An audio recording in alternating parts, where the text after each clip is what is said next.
think one of the things that's challenging about that is as well, it does imply that the roles become a lot more blurry as well, right? You don't have a PM, a BA, an engineer, a QA, and then an SRE guy or whatever. It's much more fluid, and you end up in a situation where people need to kind of adapt, and they need new skills, they need to work with each other in a different way, and you have to basically completely re-engineer your process to be not so human-centric, to be more kind of agent-centric and less role-specific and more kind of skill-based. Yep. So actually the people that you look for and the way you train your people changes as well, right?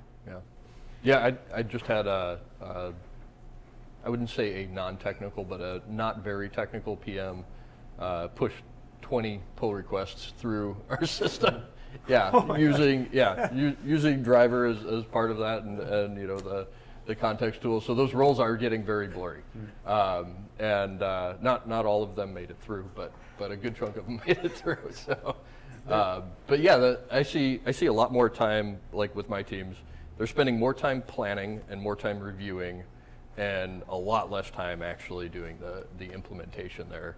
But it does, to your point though, I think we are coming to the point at some point in the future here where we're going to have to really think about, like, do we need eyeballs on all of these, or do we test that in a different way?